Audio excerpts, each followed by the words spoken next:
Welcome to Memoriam. I can still remember the first time I truly heard Elvis. It wasn't just the sound of him, it was the weight of him. It was 1954, the recording of That's All Right at Sun Records in Memphis. Sam Phillips, looking for a white artist who could bring the sound of rhythm and blues to a bigger audience, didn't just find a singer, he found a force. Elvis, with that raw, nervous energy in his voice, was a kid from Tupelo, Mississippi, raised on gospel, blues, and country. But what came out of him wasn't just a blend of genres, it was something electric. By 1956, when Elvis appeared on The Ed Sullivan Show, more than 60 million people watched. That's almost half the country at the time. Parents were horrified by his hip shaking. Some stations even tried to film him from the waist up. But you couldn't contain that voice. You couldn't mute that presence. Don't Be Cruel and Hound Dog weren't just songs. They were an announcement. Rock and roll wasn't just a fad. It was the future. And then came Heartbreak Hotel. It hit #1 and stayed there. That track, with its lonely, almost eerie feel, proved that Elvis wasn't copying anyone. He was creating something new. His voice, that moan of pain, wrapped in the blues, country, and gospel all at once, was a sound no one had ever heard before. But then, in 1958, when he was at the height of his fame, Elvis did something nobody expected. He was drafted into the Army. No special treatment, no skipping out. He served his time in Germany, away from the spotlight.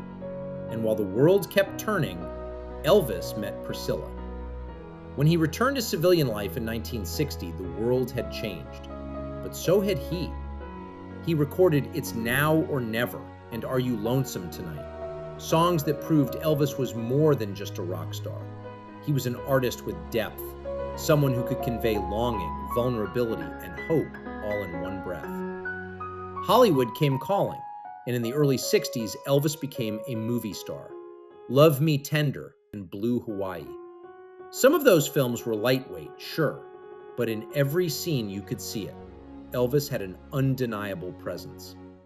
But by the mid-60s, the world had moved on.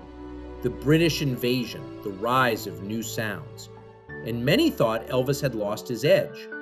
But then came 1968, the '68 comeback special. Elvis dressed in black leather, performing live in front of a small audience. No glitzy movie sets, no special effects, just him, his voice, and a guitar. That performance, especially the final song, If I Can Dream, was nothing short of a revelation. It wasn't just entertainment, it was a statement. In the face of social unrest and tragedy, Elvis proved that he still had something to say. The fire was back, and it wasn't going anywhere. Then in 1969, Elvis returned to the stage. His residency in Las Vegas wasn't just a money grab, it was a reinvention. He had a full band, a horn section, and backup singers. Suspicious Minds became one of his last #1 hits, and it's still one of his most powerful songs. The way he builds the song, layering tension and emotion, it's a masterclass in performance. He was still Elvis, still pushing boundaries. In 1973, Elvis made history again with the Aloha from Hawaii special, the first live concert broadcast via satellite. More than 1 billion people tuned in. Before social media, before streaming, he reached the entire world in one moment. That was cultural gravity. That was Elvis in his prime, reminding everyone why he was the king.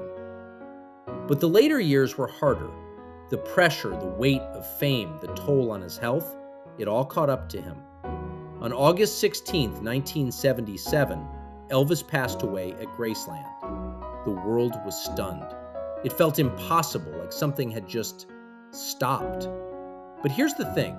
Even though he left us far too soon, Elvis never truly went away. You hear him in every young artist blending genres today. You see him in every performer who knows the stage isn't just a place to sing, it's a place to pour everything you've got into. Elvis wasn't perfect. He wasn't without flaws, but maybe that's why we still connect with him. For me, Elvis isn't just a piece of history. He's a part of my life.